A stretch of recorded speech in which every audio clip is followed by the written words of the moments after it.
We live in an amazing country, full of beautiful landscape, opportunity, freedom of speech, and lifestyle.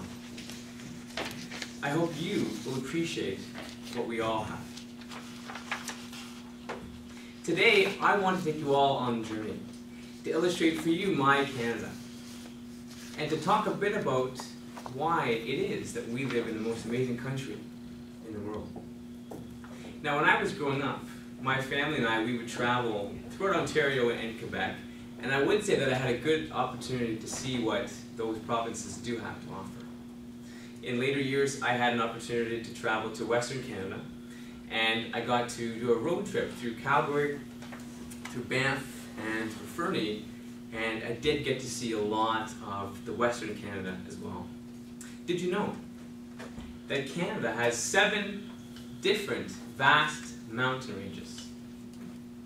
I didn't, until I did my research. And I recognized that I've actually been through 2 of them. I almost wanted to say 3, but unfortunately Mount Chicopee does not exist. Did you know that in Canada we have the world's largest national highway? The Trans-Canada Highway is 7,604 kilometers in length. I did. I thought that I really appreciated the country that I came from. Now that was until I met someone that really did. When I met my wife, I came to know someone that had grown up in a very different country. She grew up in Brazil, where there was a high risk of crime, where there's a large separation between the rich and the poor, and just a very different way of living. When we were first dating, I can remember many times I would chuckle at the things that she would say, thinking she's pointing out things that probably most of us would be very normal. She would say things like, "Did you notice how nice that person was?" And I would just shrug. Or she'd say, "Isn't it amazing the opportunities that Canadian kids have to go to school?" And again, I would just shrug, thinking this is all very normal to me. That was my life. I can remember saying to her, "You really love Canada, don't you?" And she would just smile. Did you know that on average, Ottawa is the coldest national capital city in the world? That is cold. I didn't know that. Also, I read about a 66-year-old woman that had come to Canada in the 1940s, and she talked about a really interesting story that I think would hit home with a lot of Canadians and new Canadians. And she talked about her story coming over from Eastern Europe, where she and her entire family, brothers and sisters and parents, had come not speaking much English, going to school being taunted by children, and being taken under the wing of a few teachers that really helped her to grow and to learn her language and to grow as a person. She also talked a bit about the fact that she was able to go to school, pursue an education, and really her brothers and sisters were able to follow their dreams here in Canada. I think that echoes a lot of the passion and the perspective of Canadians in Canada. Jobs. In Canada, like many other countries, we have recently gone through a recession and have been rebuilding our economy. Now that being said, I think if we take a step back, we can really appreciate how many job opportunities there really are here in Canada.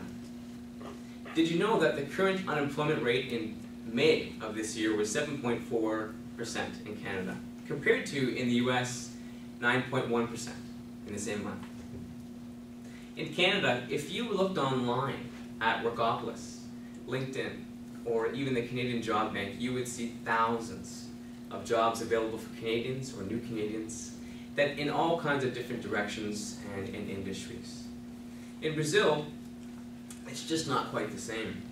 The direction in which you might get a position is based on different things. Your experience obviously counts, but also it is important your picture on your resume, your age. All of these things do come into play and are very, very important. Just ethics and human rights are looked at very, very differently.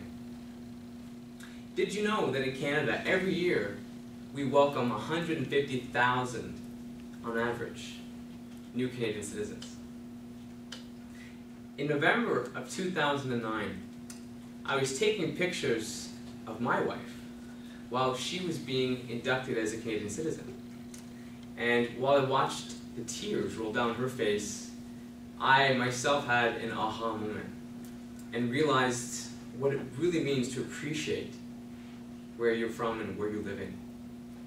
Myself, growing up, I'd always really probably taken things for granted. Everything just came to me, and whether it's clothes or hockey equipment, friends, it was all just natural.